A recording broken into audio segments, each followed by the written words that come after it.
Ponemos, buen Señor. Guíanos a través de estas palabras en las cuales el apóstol Pablo nos advierte acerca de la hipocresía. Guíanos, Señor, guíanos en verdad. Necesitamos de la luz de tu Espíritu para entender y para aprender lo que tú quieres.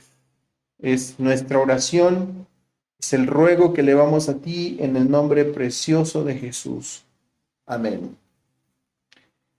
El dilema de la hipocresía religiosa. Es así como se llama el tema de esta mañana y que por supuesto está vinculado a la vida cristiana. Es un asunto que por supuesto vamos a encontrar en la Escritura y que tiene mucho que ver con la vida cristiana, mis hermanos. Porque una de las mayores tentaciones que los creyentes tenemos no solamente es la tentación de pecar abiertamente, lo cual, como veíamos ahorita en el estudio, pues es real. ¿El creyente puede pecar? Sí. ¿Puede pecar groseramente? Sí. No debería.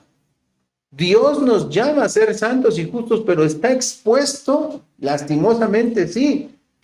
Lastimosamente, sí puede caer en errores tan graves que puedan destruir un ministerio, puedan destruir una familia, puedan destruir su propia vida, debido al hecho de que los creyentes o en los creyentes siguen existiendo, como lo veíamos en la doctrina anterior, residuos de corrupción en sus vidas. Pero el creyente está en este campo de batalla tan tremendo que no solamente se debe de preocupar por esos pecados que abiertamente se manifiestan y que pueden ser, por supuesto, exhibidos, que pueden ser manifestados a todos, sino también una de las cosas en las que el creyente debe de pensar y preocuparse es en no vivir una vida de doble moral. O sea, actuar de una manera en privado y otra manera en público. Porque a eso le llaman o le llamamos a la luz de la Escritura hipocresía religiosa. Y esta es una de las grandes complicaciones y problemas que tiene el creyente, que incluso es tan peligrosa que hasta los líderes espirituales más eminentes tuvieron que enfrentar, como por ejemplo el apóstol Pedro. Es decir, esto es un pecado, el tener una vida, una doble vida, una vida fuera entre los hermanos, una vida en donde la gente me reconozca, en donde la gente me vea como una persona muy piadosa, y tener en el interior o en la privacidad otra forma de vida.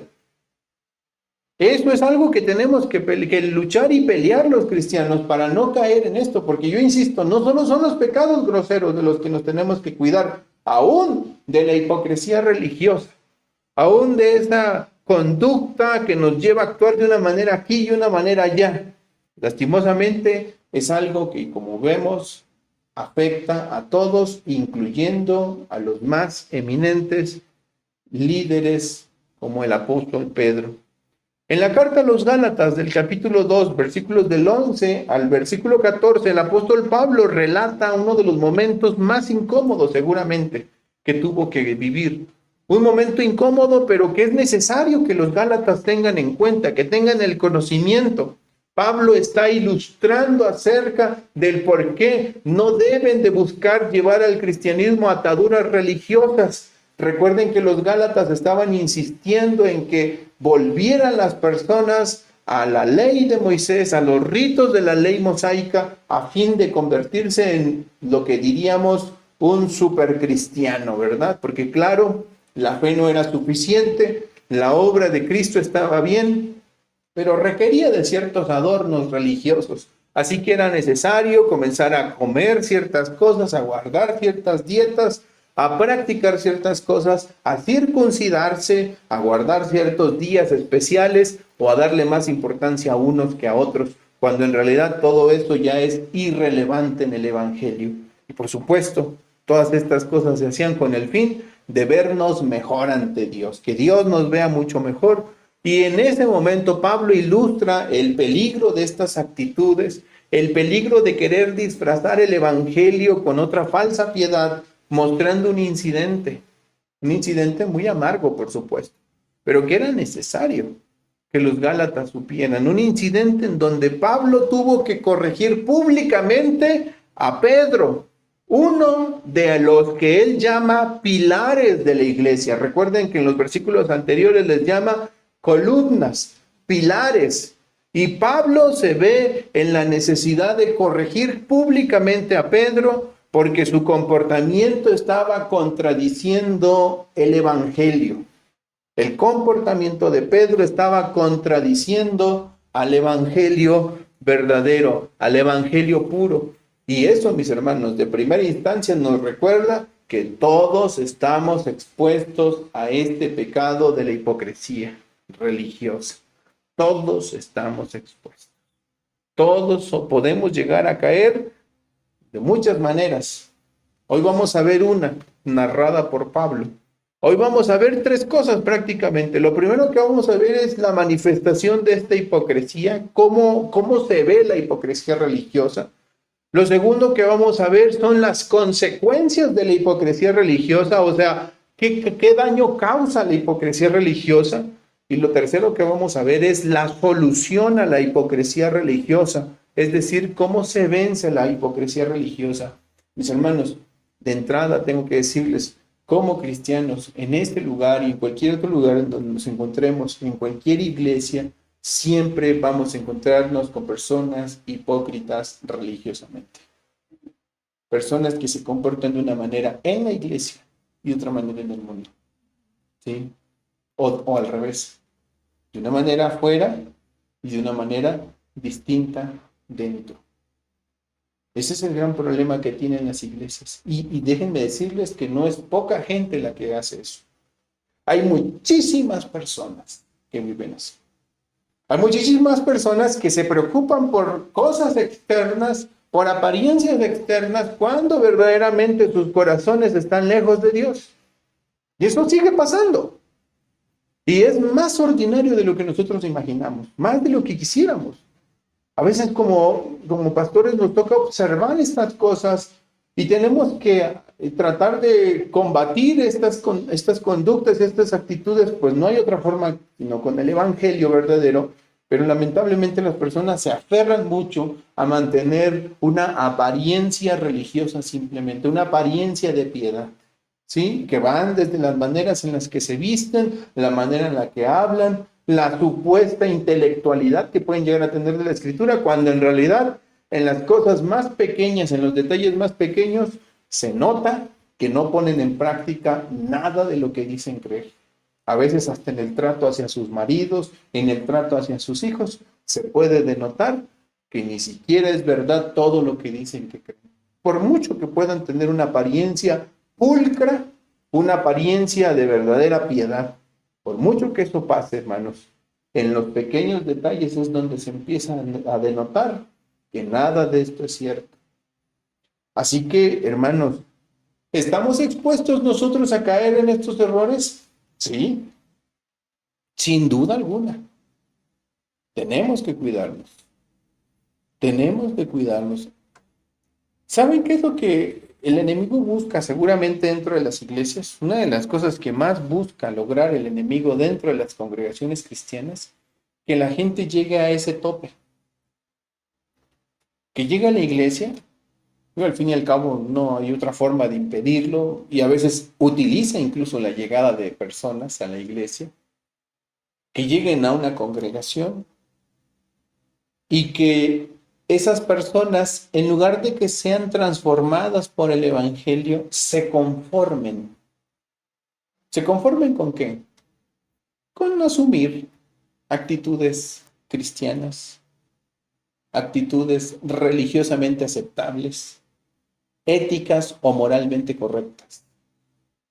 Para el enemigo, para Satanás, el diablo, esto es algo fabuloso. Que las personas estén llegando a ese tope de decir, bueno, pues ya estoy bien, ya soy una buena persona, Ya me he visto diferente, ya hablo diferente. Ya mi vida muestra rasgos, ya porque ya leo algunos versículos, ya, y nos empezamos a satisfacer con eso, a topar con eso, cuando hemos ignorado que el evangelio verdadero no solamente se trata de una apariencia externa, ni siquiera es el objetivo del evangelio cambiar la apariencia externa, sino transformar la vida interior del ser humano.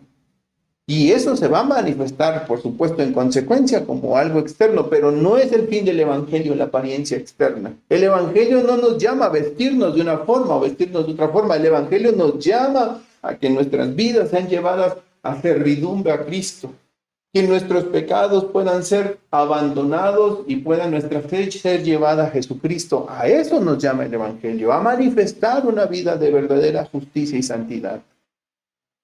Pero yo insisto, Satanás ha hecho bien su trabajo al parecer, hermanos. Y para muchas personas, la apariencia religiosa es lo más importante. Es lo más importante. Vamos a ver cómo se manifiesta esta hipocresía religiosa de la que estamos hablando. Lo primero que vamos a ver es el versículo 11 y 12, allí en nuestras Biblias. Versículo 11 y 12.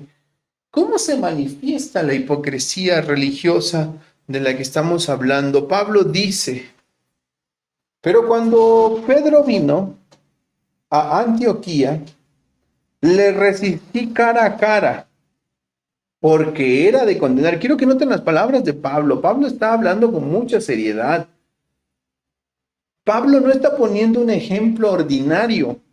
Pablo está poniendo el ejemplo de un hombre que debería de tener una conducta intachable. Y Pablo dice, cuando Pedro vino a Antioquía, yo le resistí cara a cara porque era de condenar. Pero no se está refiriendo de cualquier creyente, está hablando del mismísimo apóstol Pedro, de aquel que escuchó las palabras de Jesucristo cuando le dijo, venid en pos de mí y os haré pescadores de hombres, de aquel mismo Pedro que acompañó a su Señor a aquel monte de la transfiguración. A ese mismo Pedro le dice Pablo, yo lo resistí cara a cara porque lo que estaba haciendo era de condenar. Pues antes de que viniese, y aquí nos va a narrar desde el pues, nos va a narrar la razón. El pues es ese conector que nos muestra la causa, es un conector causativo. Por eso dice, pues, o sea, porque la razón de que yo lo resistí es esta. ¿Cuál es esa razón? Antes de que viniesen algunos de parte de Jacobo, ¿a dónde? A Antioquía. ¿Qué hacía Pedro? Dice la Escritura. Comía con los gentiles. O sea, en Antioquía, ahorita hablaremos un poco de Antioquía, pero pasaba algo interesante de lo que ahorita hablaré, no quiero adelantarme, pero Pedro comía con los gentiles. Pero después dice que vinieron los que venían de parte de Jacobo, se retraía y se apartaba, porque tenía miedo de los de la circuncisión. Ahora, hay una especie de doble vida en el apóstol Pedro, ¿no? Al principio, Pedro comía libremente con los creyentes gentiles. Ahora, ¿por qué lo hacía? Porque Pedro sabía en su conciencia que no había nada malo en ello. Ahora, él fue educado creyendo lo contrario. Él fue educado como judío creyendo que cualquiera que come con un gentil se contamina. Era en la ley, entre las actitudes y las conductas de los legalistas, una de las peores cosas que podía pasar era que una persona comiera con un gentil. O sea, ni siquiera hablaban con los gentiles, mucho menos comer. Eso significaba convertirse en una persona inmunda. O sea, era enfrentarte por supuesto, a la condena, a la censura de los judíos, porque lo que estaba haciendo era algo tan grave, tan peligroso, que te estabas uniendo al gentil. O sea, imagínense una persona que creció todo el tiempo así. Pero luego Pablo llama la atención porque dice, Pedro comía con los gentiles. ¿Qué pasó con Pedro? Pedro sabía que comer con los gentiles no tenía ningún inconveniente delante de Dios, pues él sabía que en Cristo no hay distinción de personas. En Hechos capítulo 10 hay un incidente precioso donde Pedro aprende esa lección mucho antes de que esto pasara. En el capítulo 10 del libro de los Hechos, Pedro tiene una visión para que vaya a la casa de Cornelio. ¿Recuerdan ustedes esta escena? En esta escena Dios le muestra un manto lleno de comida, bueno, de animales, de cuadrúpedos, animales que por supuesto no estaban en la dieta de ningún judío, y Dios le dice algo a Pedro importante: mata y come. Y Pedro decía: Señor, nunca lo he hecho, nunca he comido nada inmundo. Pues no llames inmundo lo que yo he santificado. Entonces, en ese día, en ese mismo día que él llega a la casa de Cornelio, se da cuenta que efectivamente Dios no hace acepción de personas, y aquel día, tras oír la predicación del apóstol Pedro en la casa de Cornelio el centurión, dice la Escritura que el Espíritu de Dios vino sobre los gentiles y comenzaron a hablar en lenguas. Y Pedro entendió aquel día y dijo: verdaderamente entiendo que Dios no hace acepción de personas, sino que toda nación que honra y que busca a Dios, Dios le bendice. Y hermanos, ese día Pedro entendió que Dios no hace acepción de personas. Posteriormente, cuando es consultado por los demás judíos, ¿saben qué hace Pedro? Hace apología del suceso. Pedro defiende lo que pasó con los gentiles. Pedro dice: es que, ¿quiénes somos nosotros? Los demás llegaron a razonar y concluyeron: ¿quiénes somos nosotros para impedir lo que el Espíritu Santo quiere hacer? Pero Pedro, defendiendo con ardor, con gran pasión lo que Dios había hecho entre los gentiles, Pedro ese día entendió, insisto, que no hay acepción de personas delante de Dios. Hechos capítulo 10 nos narra este incidente.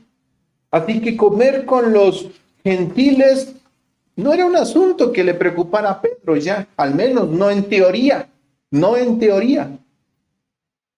Y Pedro, curiosamente, se nos dice en el capítulo 2, versículo 11, en donde nos encontramos, llegó a Antioquía. Ahí dice en el versículo 11: pero cuando Pedro vino a Antioquía. Ahora, ¿por qué creen que Pablo está narrando el lugar donde los hechos sucedieron? Porque Antioquía era importante. Para muchas personas que no entienden el contexto de la ciudad de Antioquía, pareciera irrelevante el nombre de Antioquía. Pareciera que Pablo solamente quiere decir algo, ¿verdad? Pero realmente lo que Pablo está mostrándonos es algo muy relevante, porque Antioquía de Siria era clave, diríamos nosotros, pues, si pudiéramos describir Antioquía, era clave para el cristianismo primitivo, por varias razones. Primero, por la ubicación estratégica en la que se encontraba. Antioquía se encontraba en Ataica, lo que es hoy Turquía, diríamos, y porque además era la tercera ciudad más importante del Imperio Romano. En Roma había 3 grandes ciudades importantes, las más importantes de todo el Imperio Romano. Obviamente la primera era Roma, como tal, la capital romana. La segunda era Alejandría, en Egipto. Y la tercera ciudad más importante para el Imperio Romano era Antioquía de Siria. Así que era una ciudad muy importante porque de alguna manera se convirtió en un centro multicultural, la ciudad de Antioquía. O sea, al ser una ciudad tan importante entre los romanos, había una gran mezcla cultural en ese lugar de griegos, de sirios, de romanos, y por supuesto había comunidades judías también que se habían asentado en aquel tiempo desde la diáspora judía que sucedió en el 585 después de la venida de Nabucodonosor en Babilonia. Así que mucha gente ya no regresó y se quedó allí dispersada, pero eran judíos como tal. Así que eso hacía de alguna manera a la ciudad de Antioquía una ciudad multicultural. ¿Y por qué era importante para el cristianismo esta ciudad? Porque en Antioquía se fundó la primera iglesia gentil. En Antioquía, según Hechos capítulo 11, versículo 26, fue donde por primera vez a los creyentes se les llamó cristianos. La primera iglesia gentil mezclada de judíos, de sirios, de griegos, de romanos, de gente gentil, fue en Antioquía. ¿Y saben que Antioquía se convirtió en algo tan importante para el cristianismo primitivo que fue, si pudiéramos bautizarlo de esta manera, esa ciudad, la base misionera de Pablo y Bernabé? ¿Saben dónde habló el Espíritu Santo y dijo apartarme a Pablo y a Bernabé para el ministerio? ¿En dónde creen que ocurrió eso? En Antioquía, en la iglesia de Antioquía. Desde allí Pablo y Bernabé partieron a los viajes misioneros, según Hechos 13. Todos los viajes misioneros realizados por Pablo y por Bernabé empezaron allí en Antioquía. Así que para el cristianismo esto era muy importante. Ahora, en relación con los Gálatas, ¿cuál es la relación de Antioquía con los Gálatas? Pues era muy importante porque Antioquía era lo que podríamos llamar, discúlpeme la expresión, espero no ser denigrante con esto, era una especie de laboratorio, Antioquía. Un laboratorio de unidad cristiana, diríamos. Porque Antioquía fue el primer lugar en la historia del cristianismo en donde se unieron judíos y gentiles. Así que por eso le llamamos una especie de laboratorio ahí, donde por primera vez se pudieron unir o pudieron convivir allí por primera vez los creyentes, tanto judíos como gentiles, en Antioquía. Allí los creyentes comían juntos y saben, esto de comer juntos para nosotros es súper normal, ¿no? ¿Saben que en los tiempos bíblicos comer juntos, judíos y gentiles, era un acto revolucionario? O sea, era algo que impensable para cualquier sociedad judía. Los judíos evitaban a toda costa compartir su mesa con los gentiles, por supuesto por las razones de pureza ritual. Pero en Antioquía, providencialmente, Dios permitió que por primera vez judíos y gentiles convivieran juntos. Es más, comieran juntos. Algo que en Jerusalén ni sus luces que sucedería de ninguna manera. Y es en Antioquía, en esa iglesia preciosa que Dios fundó, que Dios estableció, que Dios usó para la gloria de su nombre, permitiendo que por primera vez los creyentes fueran llamados cristianos al ver su vida tan semejante a la de un hombre llamado Jesucristo, que por primera vez las barreras culturales, diríamos, se pudieran romper y que lo único que prevaleciera era la verdad del evangelio, fue en esa ciudad preciosa a donde llegó Pedro. Allí estaba ya Pablo, porque Pablo inicia su ministerio ahí en Antioquía junto con Bernabé. Y allí estaba Pablo. Él era el pastor, diríamos, de la iglesia de Antioquía junto con Bernabé. Y ellos ahí estaban como apóstoles enseñándoles y guiando al pueblo de Dios. Y llega Pedro ese día de visita, o en esa temporada, porque no nos aclara cuánto tiempo pasó Pedro allí. Lo que sí dice Pablo es que comió con los gentiles.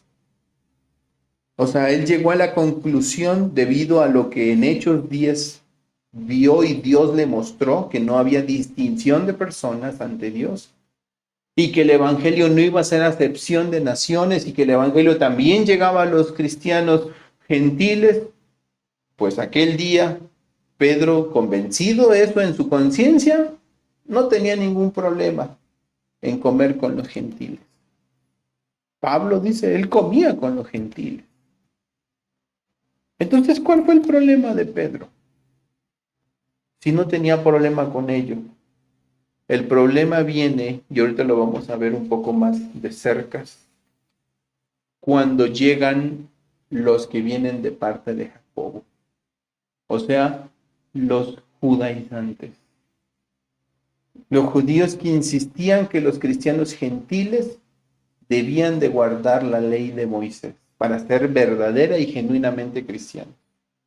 Ahí pasaron cosas terribles que Pablo dice en el versículo 11, le encaré. Eso es lo que dice en griego. Lo resistí cara a cara porque era de condenar, porque antes de que vinieran unos de parte de Jacobo, comía con los gentiles, pero cuando vinieron esos judaizantes, ¿qué pasó con Pedro? Se retraía y se apartaba teniendo miedo de los que eran de la circuncisión. O sea, Pedro, ¿qué estaba haciendo Pedro? Si él estaba convencido, al menos Pablo nos lo deja ver, que no había problema de comer con los gentiles, que todas estas cosas ya habían pasado, que lo único que era importante era el evangelio de Cristo. Daba igual que delante del Señor no hay judío, no hay griego, delante del Señor no hay diferencias raciales, que el evangelio de Cristo Jesús es multicultural y va a llegar a todas las naciones. Es más, el mismo Señor Jesucristo les dijo que predicaran el evangelio a todas las naciones del mundo. ¿No es cierto que eso fue la instrucción de la gran comisión, que evangelizaran a todas las naciones? Haced pues discípulos, les dijo el Señor, en todas las naciones, enseñándoles todas las cosas que os he mandado, bautizándolos en el nombre del Padre, del Hijo y del Espíritu Santo. Ellos no sabían que el plan de Jesucristo nunca estuvo limitado a Jerusalén o a Israel como tierra. El plan del Señor Jesucristo, que el Evangelio de Cristo, y lo sabían porque Jesús se los había dicho, era pensando en todas las naciones del mundo. Y que de entre todas las naciones Dios traería al verdadero Israel. Allá había esparcidos que Dios tenía, que eran creyentes, a quien Él eligió antes de la fundación del mundo, que iban a ser llamados eficazmente por el Evangelio. La misión de los apóstoles, la misión de los discípulos era predicarles el Evangelio a todos de manera indiscriminada, y muchos vendrían a Cristo, incluso no judíos. Hermanos, es algo increíble, pareciera que Pedro tiene más miedo al qué dirán que a las instrucciones del Señor Jesucristo. Pareciera que para Pedro pesan más las críticas, para Pedro pesa más el concepto en el que le pueden tener los judaizantes que lo que el Señor Jesucristo y lo que el Evangelio enseña.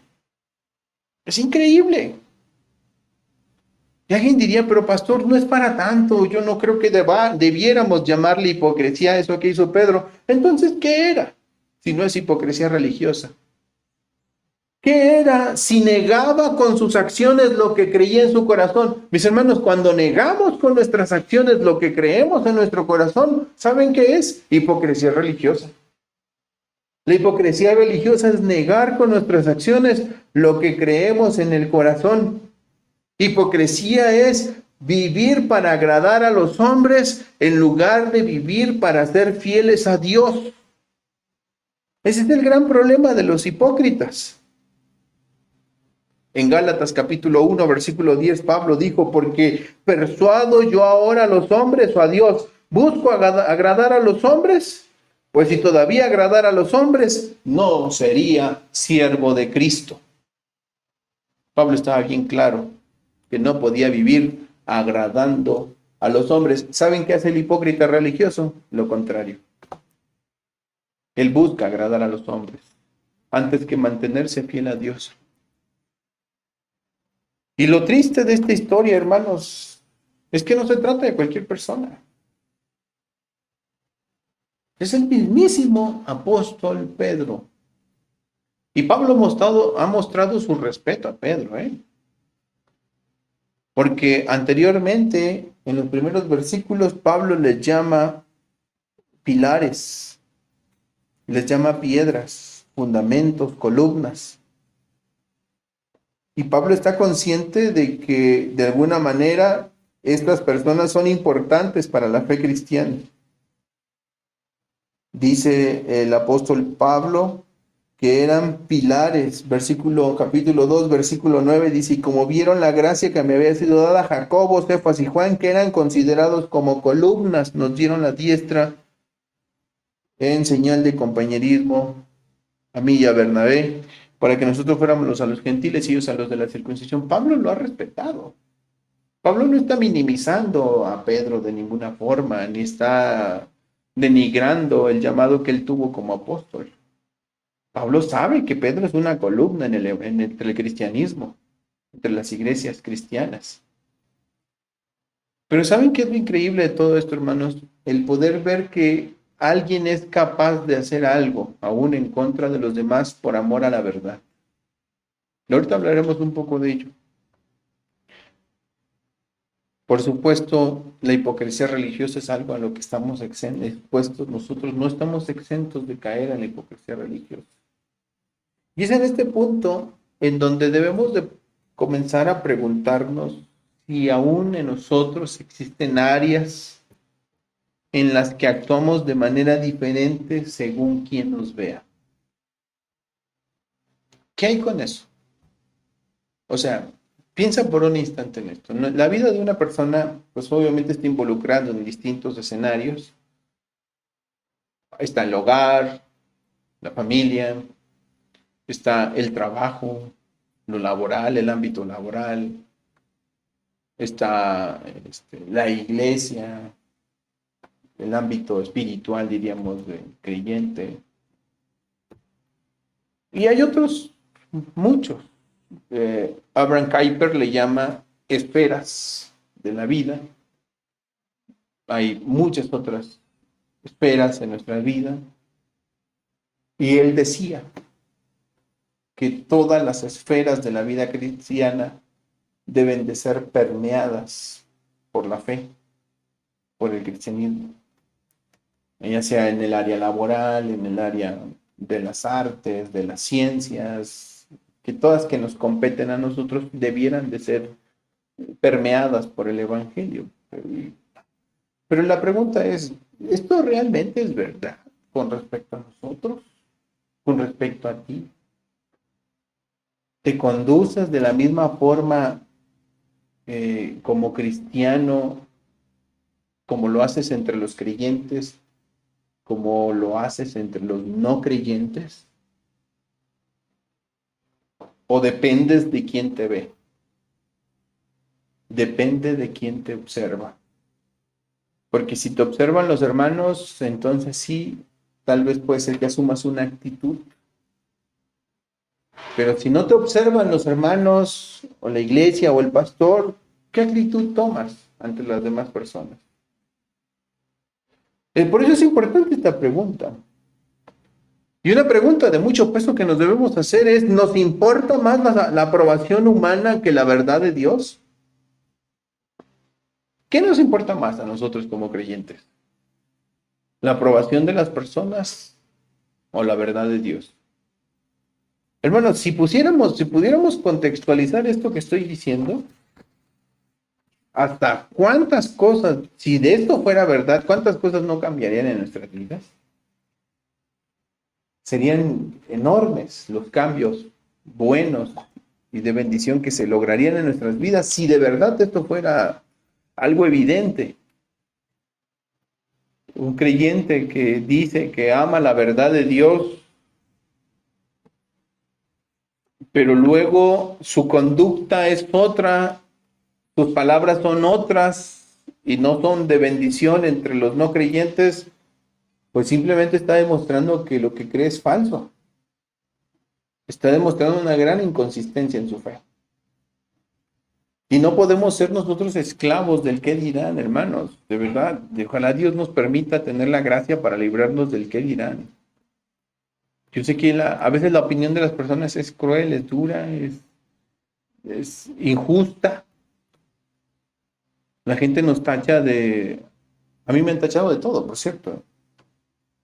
De liberal, por defender la libertad cristiana, de muchas cosas. Y a veces lidiar con esas opiniones fuertes y desproporcionadas de parte de la gente condiciona a muchas personas, ¿eh? Pero es que yo, ¿por qué voy a actuar así? Porque si me ciño a lo que dice Dios, esta gente como que no me va a apreciar, ¿no? Esta gente me va a tener en poco, me va a dar poco valor, o la gente va a pensar mal de mí, entonces yo no quiero tener problemas con otras personas. ¿Qué termina sucediendo? Bueno, pues lastimosamente termina sucediendo que muchas personas terminan actuando como los otros quieren que actúen y no como Dios quiere que actúen. Eso le pasa a todos, a los jóvenes les pasa muy a menudo. Jóvenes que se dicen cristianos que viven exactamente de la misma manera y se comportan exactamente de la misma manera y desean exactamente las mismas cosas que desean todas las personas no creyentes. Y se puede mostrar en sus deseos, en sus pensamientos, en las palabras y se manifiestan de muchas maneras. Y eso es algo que no debería de estar sucediendo en los creyentes, porque el creyente debe tener convicción propia. El creyente dice, bueno, ¿sabes qué? Como Pablo, finalmente estás convencido de que no es así, pues hazlo. Haz lo que según tu conciencia sepas que es correcto a los ojos de Dios. Por eso las personas tienen problemas muy fuertes cuando se les acerca a doctrinas como las doctrinas de la libertad de la conciencia, hermanos. Porque la doctrina de la libertad de la conciencia demanda que el cristiano tenga una conciencia bien informada por la palabra de Dios. ¿Sabes qué implica esto? Tener una conciencia bien informada de la palabra de Dios significa o implica leer la Biblia.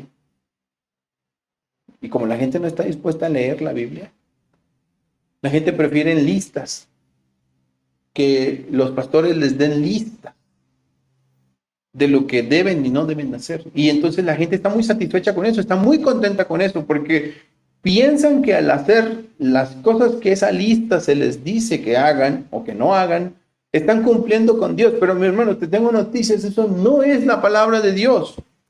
El Evangelio nos llama a tener una libertad de conciencia bien informada por las Escrituras y eso cuesta trabajo. Eso demanda diligencia, eso demanda que nosotros hagamos a un lado la pereza, que tomemos la palabra de Dios en serio y que nos informemos y nos alimentemos de ella para que todas nuestras acciones puedan ser filtradas a la luz de la palabra de Dios. Y eso es lo que la gente no quiere hacer. Que me digan a mí qué debo hacer, que me digan qué no debo hacer, yo con esto estoy mejor, aunque no sepa el por qué, ¿verdad? Hermanos, de verdad, lo que estaba pasando delante de los ojos del apóstol Pablo era muy triste, porque Pedro está consciente de lo que es bueno, y él sabe que comer con los gentiles no es malo, sino que es bueno a los ojos de Dios, que son sus hermanos en Cristo. El evangelio los ha alcanzado a estos gentiles en Antioquía. Es más, Pedro a esas alturas estaba consciente de cómo Dios estaba usando a la iglesia de Antioquía. Y sin embargo, pareciera que tenía más peso la opinión de los otros judíos. Qué triste, ¿no? Vender la verdad. Ahora no quiero que crucifiquemos a Pedro. ¿Saben por qué? Porque nosotros hacemos lo mismo. Muchas veces vendemos la verdad de Dios. Muchas veces no caminamos con la integridad de vida por miedo a lo que nos van a decir, a la presión social. ¿Por qué te conduces de esta forma? Si tú sabes lo que tienes que hacer como cristiano, no es lo que le decimos a nuestros hijos muchas veces. Ay, es que se me hizo fácil, o sea, realmente fue porque tenía miedo a los demás. Eso fue lo que le pasó a Pedro, tenía miedo a los de la circuncisión. ¿Miedo a qué? Miedo a que lo rechazaran, miedo, vaya usted a saber a qué cosas. A perder su fama entre los judíos. ¿Miedo a qué? ¿Quién sabe? Lo que sí sé y lo que sí sabemos es que no actúa en conformidad con el Evangelio. Y ese es el punto central de todo esto. Eso es lo que muestra, lo que provoca tanto enfado en el apóstol Pablo es que finalmente Pedro no está actuando en conformidad con el Evangelio. Y este es el gran problema que tiene Pablo con Pedro en este incidente específicamente. Y esto es algo que, por supuesto, debemos de medir las consecuencias de nuestra hipocresía, que como a veces individuos llegamos a cometer. Porque hay consecuencias, sí, hay consecuencias. Si nosotros apelamos a esta iglesia más a que se comporten o se conduzcan de cierta manera y le damos más valor a esas cosas que a la condición del corazón de las personas, pues hermanos, ¿saben qué estaríamos fomentando? La hipocresía religiosa. Para muchas personas, yo insisto, es 1000 veces mejor esto. En una iglesia donde nos pongan ahí una listita pegada aquí en la pared, lo que sí debo hacer, lo que no debo de hacer. Pero hermanos, el corazón de las personas es justamente el lugar que Dios alcanza, que Dios toca. Y el evangelio no debe de preocuparse de lo externo propiamente hablando, sino de lo que realmente hay en el corazón de las personas. Por eso es que en muchos lugares se predica de la ropa, se predica de dinero, se predica de lo que sí y no se debe hacer, antes de predicar del evangelio que llama al arrepentimiento y a la fe en el Señor Jesucristo. Antes de predicar del evangelio que nos llama a ser santos como Dios es santo, a honrar a Dios, a darle gloria a Dios en todo lo que hacemos. Para muchas personas, insisto, es mucho mejor eso. ¿Tiene consecuencias la hipocresía religiosa? Evidentemente que las tiene. Versículo 13 dice la palabra de Dios, ¿cuáles fueron las consecuencias de esta actitud tan terrible que podemos observar? Dice Pablo, y en su simulación participaban también los otros judíos, de tal manera que aún Bernabé fue también arrastrado por la hipocresía de ellos. Y noten el plural, porque comienza la historia con un singular, hablándonos de Pedro, pero en el versículo 13 pasa de ser singular a ser plural. ¿Qué pasó? La hipocresía religiosa contaminó a otro. ¿Qué consecuencias tiene la hipocresía religiosa? Primero, contamina a otro. Pedro era un líder respetado. Y por supuesto, todo lo que Pedro decía iba a afectar la vida de muchos otros. En su ejemplo, en este ejemplo de falsedad, de simulación, terminó por arrastrar a otros judíos, incluso a Bernabé, el compañero de misiones del apóstol Pablo. Ustedes dirán, pero pastor, como que está muy exagerado, ¿no? Yo no pienso que un pequeño pecado pueda ser suficiente para contaminar a las personas. Bueno, pues permítame por favor leerle las palabras de 1 Corintios 5:6, en donde el apóstol Pablo dice lo siguiente: no es buena vuestra jactancia. ¿No sabéis que un poco de levadura leuda toda la masa? O sea, ¿cuánto pecado? Eso se lo dice a los corintios, ¿eh? Corintios que minimizaban el pecado. Dicen, ay, no es para tanto. Solamente algunos se quedan borrachos, algunos otros, pues sí, no comparten sus alimentos. Otro, pues sí, tiene a la mujer de su padre. Pero estás exagerando, Paulo. Estás exagerando. Otros están demandando ahí en los tribunales del mundo. Tengo demandado aquí al hermano fulano, ¿verdad? ¿Qué tanto es eso? O sea, eres un exagerado. Y Pablo les dice, no saben, es mucha su jactancia, o sea, se están comportando soberbiamente. ¿Por qué? Porque no se han dado cuenta que un poco de levadura leuda toda la masa. O sea, un poco de pecado va a contaminar a todos los demás.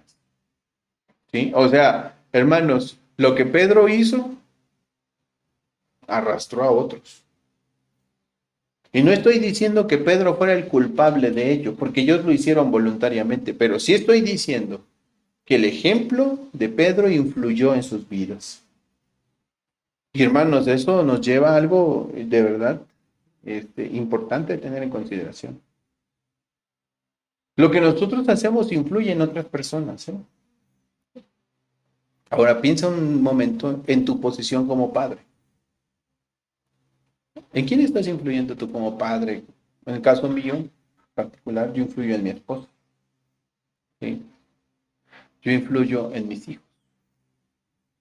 Y en el caso de mi esposa, ella influye en mí y ella influye en mis hijos. Y juntos influimos en ellos. La pregunta, y de verdad me la tengo que hacer, porque uno asumiría que por ser cristianos somos una buena influencia. ¿No es cierto? Ya que somos cristianos, ya somos una buena influencia. Pero la pregunta es, ¿realmente soy una buena influencia para mi familia? O sea, ¿los estoy influyendo al bien? ¿Y cómo los influye? Pues con lo que yo hago, en mi conducta, lo que ellos observan en mí, ¿realmente les influye al bien? De verdad que da miedo como padres pensarlo. Sí, darnos cuenta cuántas veces, o si no es que es el caso ahora mismo, que estamos influyendo para mal. ¿Saben cuál era el epitafio de los reyes de Israel? Los reyes en la antigüedad. Ustedes han leído el libro de los reyes. Curiosamente, la vida de las personas, de los hijos de los reyes, termina diciendo, e hicieron lo malo como su padre Acán. E hicieron lo malo, e hizo lo malo a los ojos de Jehová como su padre Acán. Y empieza así. Acán se convirtió en el ejemplo, en el mal ejemplo, a no seguir, pero que siguieron mucho. Y uno dice, pero ¿cómo puede ser posible, hermanos? Es que entiéndanlo de una vez por todas. Nosotros estamos haciendo un legado con nuestras vidas. Y lo que estamos haciendo aquí y ahora está afectando a otras personas. Un día, cuando ya no estemos vivos, se va a hablar de nosotros. Así como ustedes hablan de la abuelita, me acuerdo de mi abuelita que cuando tenía, ¿se acuerdan? La abuelita que ya no está, ya no existe, pero ustedes se acuerdan de ella. Un día sus hijos se van a acordar de ustedes. Es más, un día sus nietos se van a acordar de ustedes. La pregunta es, ¿qué van a decir? ¿Qué van a decir de ustedes? O sea, van a decir, no, pues mira, ¿sabes qué? Gracias a Dios mi padre amó a Cristo, me trajo a los pies de Cristo, me enseñó el camino correcto. Gracias a Dios mi abuelo me mostró, se mantuvo fiel. Mi abuelita, ¿recuerdan a Loida? A Eunice, a Aloida, estas mujeres que influyeron en la vida de sus hijos, en su nieto Timoteo. ¿Y qué dice Pablo? Tienes la misma fe que estuvo en tu abuela Loida. Sí, ahí estaba. Y Pablo decía, bueno, es que esta mujer influyó en su vida. ¿Y qué sucedió? Y hubo un legado, hermanos. Pero, ¿qué se va a decir de ti? ¿Qué se va a decir de mí el día que ya no estemos? ¿Cuál será nuestro epitafio? Personas que dicen, qué bueno que se murió. Qué bueno que el viejo ya no está, porque un fastidio toda la vida. Nos hizo la vida de cuadritos a todos. Y decía que era cristiano. Por eso no voy a la iglesia. ¿No es cierto que eso pasa, hermanos? Y qué duro es traer ese peso cargando sobre nosotros, pero Dios ha querido que esté. que exista y que entendamos que nuestras acciones van a repercutir a otros. Ahora, en el caso de Pedro, Pedro tenía eso y además era apóstol. Imagínense la responsabilidad tan fuerte que Dios puso sobre los hombros de Pedro. Y como apóstol él estaba influyendo lastimosamente para mal en otros judíos, incluyendo el mismísimo Bernabé. Y que Pablo está abrumado, Pablo, al escribir estas cosas, diciendo, decía, aún hasta Bernabé, que estuvo conmigo, que nosotros vinimos a este lugar, que estuvimos conviviendo con estos gentiles, y que nosotros, y empieza Pablo a darse cuenta que ha sido tan fuerte la influencia de Pedro que aún a Bernabé lo arrastró en la simulación, en ese acto de hipocresía, de que miraran de apestados a los pobres gentiles, ¿verdad? Gentiles que el día de ayer comían con ellos, pero tan pronto como hoy llegaron los judíos, ay no, yo no me siento con ellos. Estos apestosos gentiles, ¿verdad? ¿Quién los quiere? Y un día antes comía con ellos, ¿verdad? Es increíble, lamentablemente. Hermanos, la hipocresía es tan terrible porque contamina y porque además, ¿saben una cosa? ¿Saben qué provoca la hipocresía religiosa dentro de la iglesia? La divide, genera divisiones. Esta clase de conducta de Pedro creó o formó una especie de dos clases de cristianos, que no debería de ser así, por supuesto. No es que haya dos clases de cristianos, pero sí. Estaban aquellos que seguían la libertad de Cristo, como Pablo, y estaban aquellos que estaban pensando en el legalismo. Esto existía en la iglesia de Galacia. Había cristianos que decían, bueno, pues no tenemos problema, el evangelio nos dice que no hay ataduras, pero luego estaban aquellos otros cristianos que decían, no, es que cómo puedes vivir así, como una persona sin ninguna regla, sin ninguna conducta. Mira, comienza por circuncidarte y ya después vamos viendo a ver qué haces y a ver, guarda una fiestecita, tal vez la Pascua, otra cosa, ¿verdad? Un día de reposo, una fiesta nueva, una luna nueva, etcétera, etcétera. Entonces empezaron a pensar que sí era posible ser cristiano y mantenerse guardando todas esta clase de conductos o rituales judíos. Pero la iglesia se seccionó básicamente, se dividió la iglesia y entre los cristianos había cristianos que apelaban a la libertad y cristianos que apelaban al legalismo. Y Pedro estaba contribuyendo en eso, lamentablemente.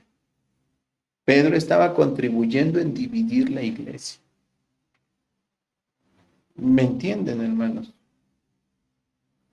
Y yo creo que nosotros pues formamos parte de una iglesia porque providencialmente Dios así ha querido, que sí, a lo mejor somos una iglesia pequeña, una iglesia que está formándose, sí, es verdad. Pero no estamos aquí, mis hermanos, para dividirnos, para contribuir al mal, sino estamos para contribuir al bien. Y todo lo que Dios nos permite hacer en la iglesia debe de tener el propósito, primero, de honrar a Dios y segundo, de crear unidad. ¿Se acuerdan lo que dice el Salmo 133? Lo leíamos por la mañana. Mirad cuán bueno y cuán delicioso es habitar los hermanos juntos en armonía. Todo lo que nosotros hacemos debe de ser para edificar a mi hermano, para contribuir al bien espiritual de mi hermano. No somos llamados a otra cosa, no a dividir. Espero que esto nos empiece a quedar claro como creyentes. Hay personas que van a las iglesias justo buscando eso, dividirlas, destruirlas. Y muchas veces sus palabras pueden ser crueles y divisorias, y porque están aferradas a una tradición, aferradas a una conducta religiosa, y en el haber comienzan a destruir el lugar en donde Dios providencialmente les ha puesto.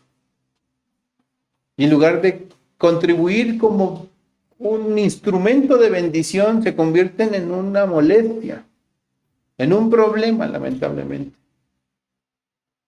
Nosotros somos llamados a contribuir Todo lo que nosotros hacemos en la iglesia del Señor, insisto, es para su gloria y para el beneficio de los santos. Para eso Dios dio dones a la iglesia, para la edificación de los santos.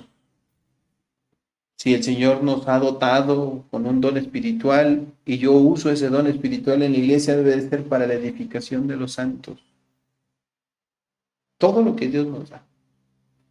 Yo no puedo utilizar el pastorado, que es un don de Dios, para destruir a la iglesia, hermano, para destruir las almas de los creyentes. Y lastimosamente existen personas que toman una posición en la iglesia local, como pastores, como ancianos, como predicadores, y utilizan esa posición para destruir a las personas, para provocar controversia, para provocar división entre ellos. Y no se dan ni cuenta que un día le van a dar cuentas a Dios de todo eso. Dios nos llama a contribuir al bien, a la unidad del Espíritu. Por eso es que da tristeza cuando uno observa la iglesia primitiva y uno dice, Señor, ¿qué está pasando? Porque es que en tu amada iglesia había hermanos que querían a fuerzas obligar a los judíos a que se comportaran como judíos, a los gentiles, perdón, a que se comportaran como judíos. Porque luego observamos el caso de los corintios, que son esa clase de cristianos que piensan que como no hay ninguna restricción legal, pueden hacer lo que quieran con su vida y cayeron en el libertinaje. Y se volvió una iglesia repugnante, que practicaba toda clase de inmoralidad sin ninguna clase de restricción y no había quien alzara la voz y dijera, esto está mal, hermanos. ¿Qué pasaba, Señor, en tu iglesia? Son preguntas que uno se hace cuando examina la vida de la iglesia primitiva. Algo está pasando, algo está sucediendo. Hermanos, si observamos hoy la iglesia moderna, y no parece ser tan distinta la cosa. Por eso Dios nos llama a tener cuidado con la hipocresía religiosa, porque pues finalmente puede ser algo peligrosísimo. No sé hasta qué punto Pedro estaba consciente de esto, pero uno se pregunta por qué un hombre como el apóstol Pedro pudo actuar con este grado de hipocresía que arrastró a otros como consecuencia, que terminó a contribuir en la división de la iglesia más que en la unión de la iglesia. ¿Qué fue lo que le pasó a Pedro? ¿Por qué se comportó así con hipocresía? No lo sé, probablemente tenía miedo al conflicto, miedo a que si lo veían comiendo con los gentiles, los judíos cristianos lo iban a criticar. Porque los gentiles cristianos, pues ellos eran diferentes a él. Entonces, para así evitar conflictos, ¿qué dijo Pedro? Probablemente es solo por especulación nuestra. Probablemente. El miedo al conflicto. ¿Por qué actuó Pedro con este grado de hipocresía religiosa que se puede denotar y que arrastró a otros? No lo sé, por la presión social, probablemente. ¿Saben ustedes que en Jerusalén había muchos cristianos que guardaban aún la ley estrictamente? Si ustedes leen el libro de los Hechos, y solo permítanme citarles un versículo, Hechos capítulo 21, versículo 20. Hechos 21, versículo 20. Y déjenme leer lo que dice aquí.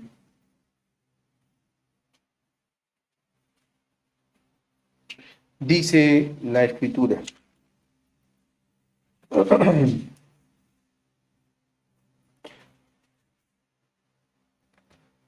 Y cuando ellos lo oyeron, él se está refiriendo, si ustedes leen los versículos atrás, dice en el versículo 17, Hechos capítulo 21, 17, cuando llegamos a Jerusalén, los hermanos nos recibieron con alegría, y al día siguiente Pablo entró con nosotros a ver a Jacobo y a los ancianos que estaban presentes, y cuando los hubo saludado, contó una por una las cosas que Dios había hecho entre los gentiles por su ministerio.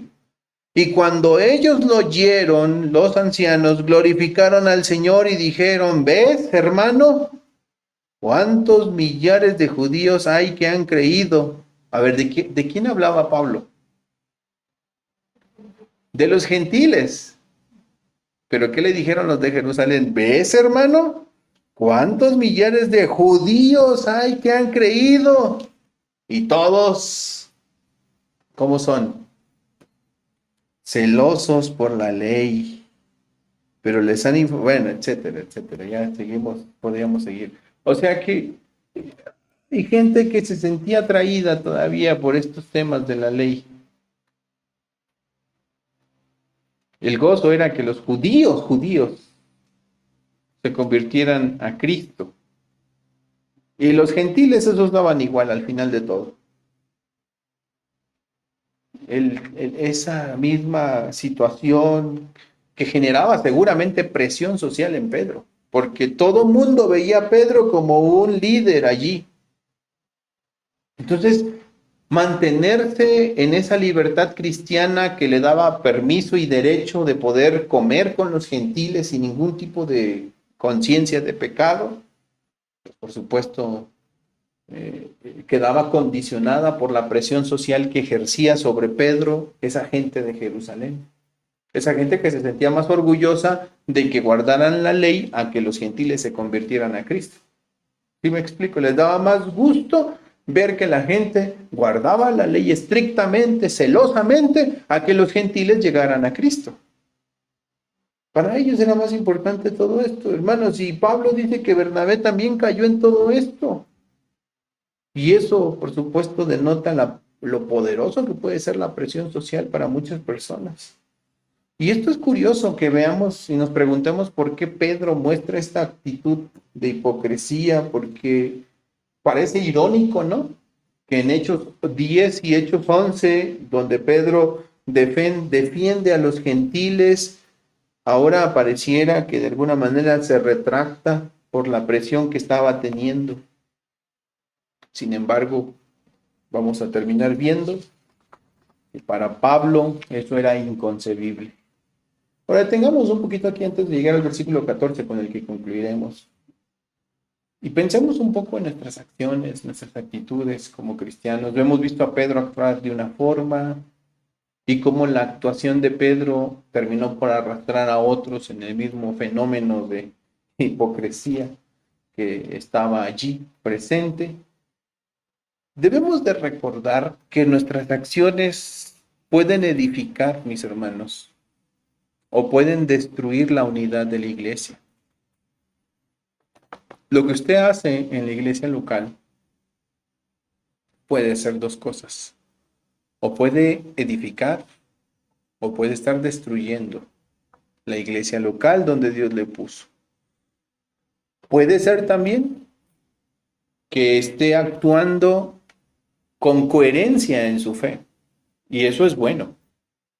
Si usted es coherente con su fe, si usted está mostrando coherencia con su fe. Pero piensa por un instante en el impacto que tendría. Y me voy a poner de ejemplo, porque no quiero poner a nadie de ejemplo. ¿Pero qué pasaría si vieran al pastor de esta iglesia local actuando en un doble estándar? ¿Qué pasaría? Dicen, ay, el pastor, qué decepción, ¿verdad? Ya me imagino todo lo que se diría. Sí, ya supiste, hermana, que ahora yo sé que eso puede pasar, que lastimosamente nadie está exento de los errores. Me ha tocado ver historias de pastores que tristemente han cometido errores garrafales que les han llevado a perder su ministerio. Hermanos que lastimosamente cometieron el error con otra persona que no era su mujer y las consecuencias fueron brutales.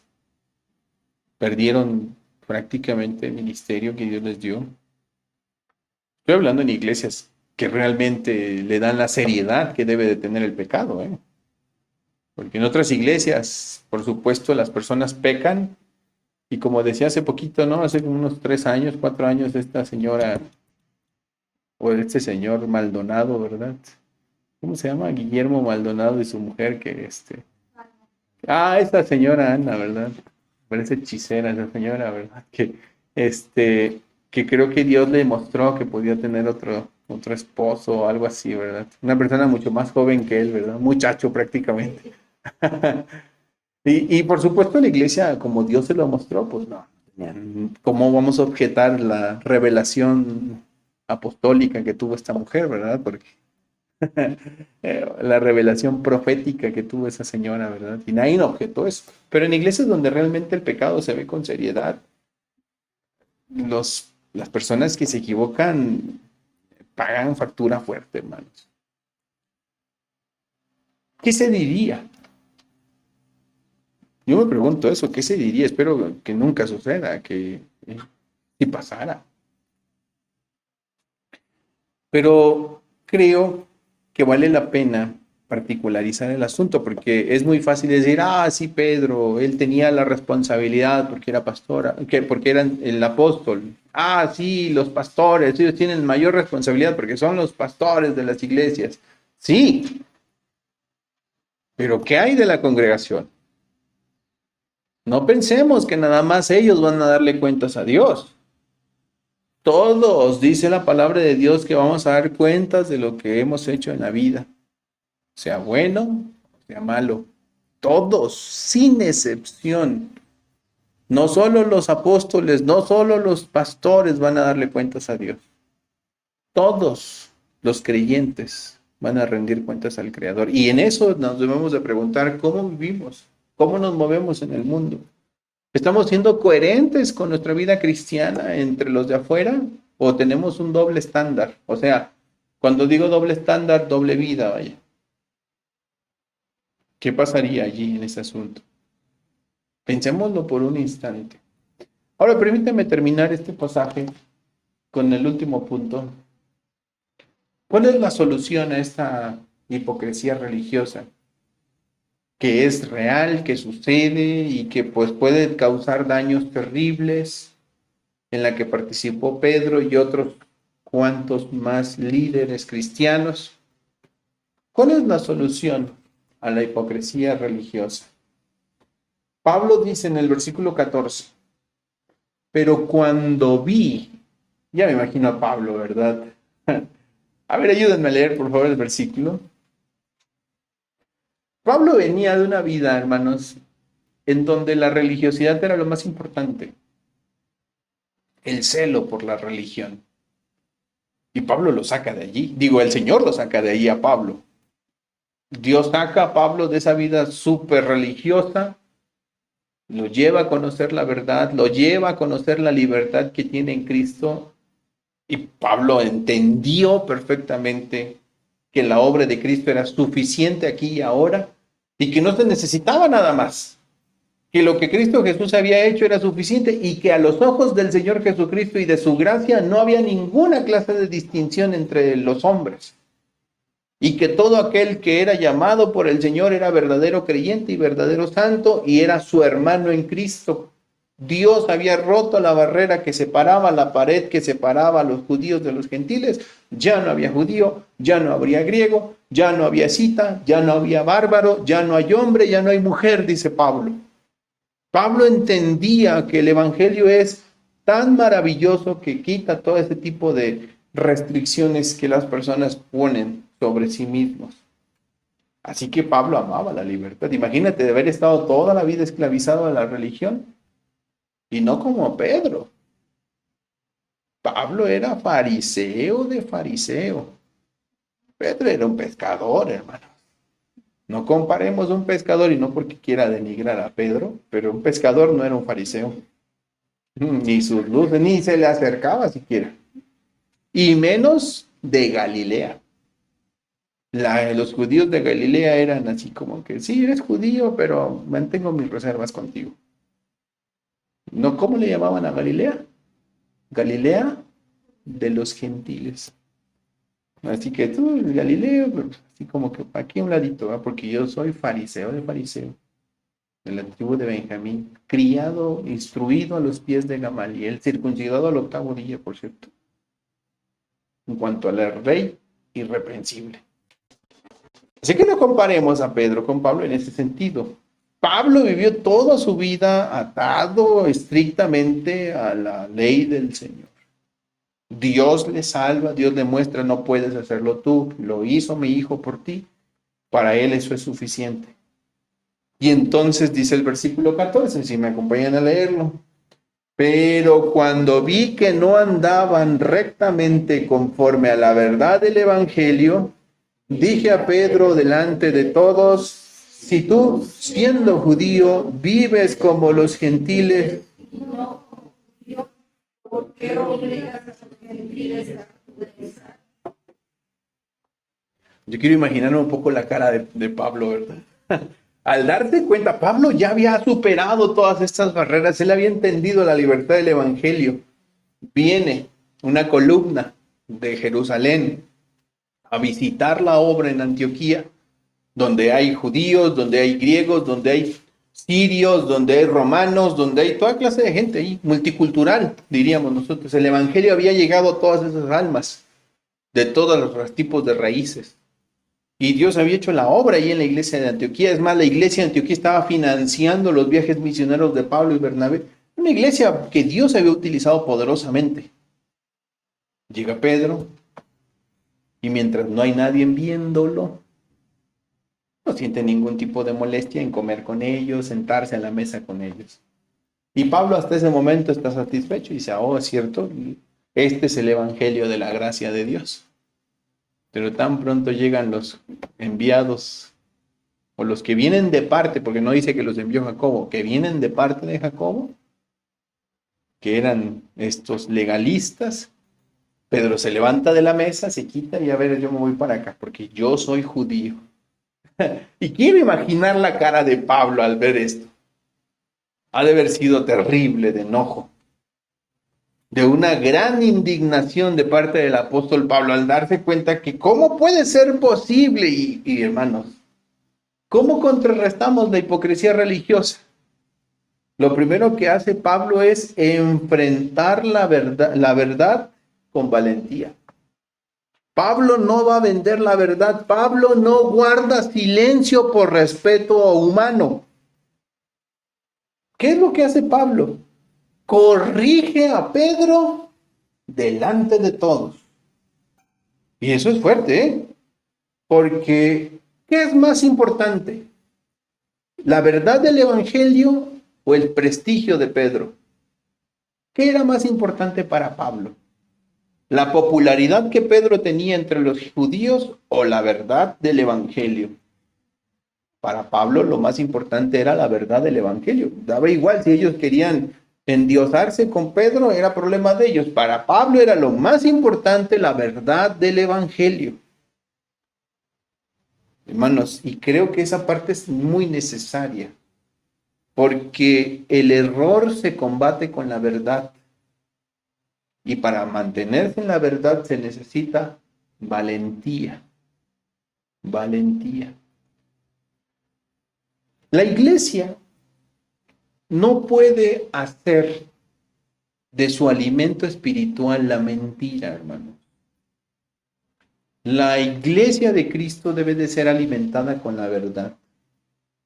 Miren, déjenles voy a decir algo. ¿Qué creen que ocurre cuando traemos personas a la iglesia no por la verdad de Dios, sino con mentiras? Yo les voy a decir una cosa, lo que suele suceder.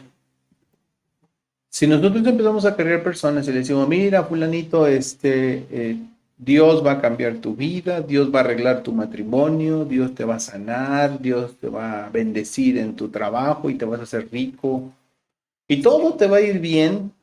Si empezamos a traer personas hacia la iglesia, tan pronto como oigan la verdad, se van a ir. Porque no vinieron por la verdad. Vinieron engañados. Y cuando escuchen la verdad del Evangelio, van a decir, pero ¿y mi dinero? ¿Y mi salud? ¿Y mi matrimonio restaurado? Cuando el Evangelio advierte que aún por el Evangelio debes de estar dispuesto aún a perderlo todo. Hay mucha gente que por el evangelio verdadero, por su amor al evangelio, ha tenido que perder su matrimonio, lastimosamente. ¿Me entienden? O sea, el evangelio es desafiante. Es muy desafiante. La familia le ha dado la espalda a muchas personas por amar a Cristo Jesús. Los problemas familiares no se solucionaron. El evangelio, Jesús dijo, fuego vine a traer a la tierra. ¿Cómo? Pensamos que venías a traer paz, ¿no? Viene a echar fuego. ¿Por qué? Porque el padre se levantará contra el hijo contra el padre, la madre. Empieza a decir todo, cómo iba a crear toda una serie de conflictos, su nombre en la familia. Entonces, hermanos, cómo se enfrenta el error de la hipocresía con la verdad? Y para hacerlo debemos de tener valentía. Debe de importarnos más la verdad que el prestigio humano o que cualquier otra cosa de las personas. Yo sé que hay amistades que a veces tenemos y puede ser que por amor a esas personas a veces nos refrenemos, pero hermanos, cuando se trata de la verdad de Dios no debiéramos de tener ninguna clase de consideración en ese sentido. Y menos en la iglesia de Dios. Menos en la iglesia de Dios. Pablo tuvo que corregir a Pedro delante de todos, dice el texto. Delante de todos. Y a veces a algunos nos falta eso. Como esa valentía que tuvo Pablo, esa osadía, porque a veces como pastor a mí me ha tocado, uno corrige ciertas cosas discretamente. Y a veces hay que exhibirlo, porque cuando las personas son malas, no les importa. A veces es mejor exhibir el error para que la iglesia sea la que corrija. Y bueno, en este caso, Pablo tuvo que exhibir el error. Ahora no piensen que Pablo estaba en contra de Pedro. Pablo amaba a Pedro. Pablo realmente estaba entendiendo que lo que Pedro hacía como apóstol en Jerusalén era bueno. Que Dios le había dado a él, a Pedro, la carga de llevarle el evangelio a los judíos para que llegaran a la libertad de Cristo. Era un trabajo muy pesado, tan extenuante como el de Pablo llevarlo a los gentiles. No crean que el trabajo de Pedro era fácil. Imagínate convencer a los judíos de que lo que Cristo hizo era suficiente y que ya las obras de la ley eran insuficientes. Hermanos, eso era un desafío bien fuerte para Pedro. Pablo amaba a Pedro. Pablo decía, es que él es mi hermano y realmente el que lo llamó a él me llamó a mí. En eso somos semejantes. Así que la censura que Pablo hace no es hacia Pedro, sino a su conducta, a esta conducta equivocada que él está tomando de alejarse de la verdad del Evangelio, y que finalmente Pablo muestra que la verdad del Evangelio es más importante que el prestigio de Pedro, y si es necesario exhibir ese error a los ojos de todos los demás, lo va a exhibir. Por eso digo que Pablo realmente tuvo que mostrar una gran valentía. ¿Cómo se soluciona o cómo se combate el error de la hipocresía religiosa? Creo finalmente que es volviendo al Evangelio puro. Volviendo al Evangelio puro. ¿Saben cuál es el esfuerzo del Evangelio? Del verdadero creyente que quiere crecer su vida en el Evangelio. El creyente verdadero no se esfuerza por parecer espiritual. Fíjense bien lo que estoy diciendo, ¿eh? El creyente genuino no se esfuerza por aparentar ser espiritual. Eso no es el remedio para la hipocresía, ni es lo que un creyente verdadero hace. El creyente verdadero se esfuerza por recordar que la justicia viene por la fe y no por las obras de la ley. Gálatas capítulo 2, versículo 16. El creyente se esfuerza por recordar que en Cristo no hay judío ni hay griego. Gálatas 3, versículo 28. Eso es lo que hace un creyente. El creyente cada vez que se observa, te observa mirando la justicia no suya, sino la de Cristo que viene por la fe y no por sus obras, sino por la obra de Cristo. Eso es lo que hace un creyente. Y cuando el creyente lo tiene bien claro, hermanos, el creyente puede vivir en paz con Dios. El creyente puede tener paz en su corazón sabiendo que lo que el Señor Jesucristo hizo en la cruz del Calvario es más que suficiente. Ya no se necesita nada más. Y eso lo va a librar de toda conducta hipócrita. Su vida está en manos de Cristo. Su vida depende de Cristo. La fe en el nombre de Jesús ha sido suficiente. Él recuerda que ninguna condenación hay para los que están en Cristo. Hermanos, que Dios nos ayude a tener esto en mente siempre.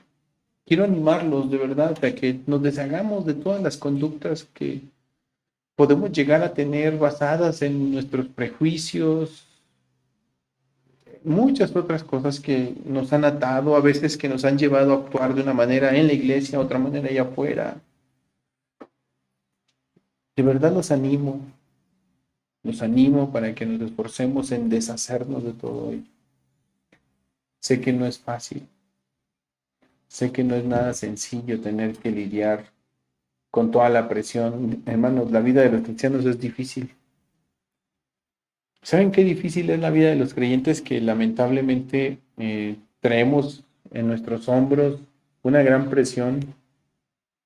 Así ha querido Dios que sea, porque los ojos de muchas personas no creyentes nos observan, los ojos de nuestra familia nos están mirando. Seguramente ahora que mi hermano fue a la Huasteca, mucha gente lo miró. Su familia que sabe que él es cristiano lo miró. Lo mismo con usted, seguramente que anduvo allá en Cárdenas, en Cerritos. Y que sin duda alguna los ojos de esas personas los están observando a ustedes, ¿no? Y eso es presión. Eso es presión. En mi trabajo mis compañeros me observan. En la escuela los jovencitos los observan. ¿En serio? Es más, nuestros vecinos nos observan. Aquí la vecina de al lado es muy observadora, por cierto. Y nos observan. Sí, están oyendo todo, ¿verdad? Oye, ¿oíste eso?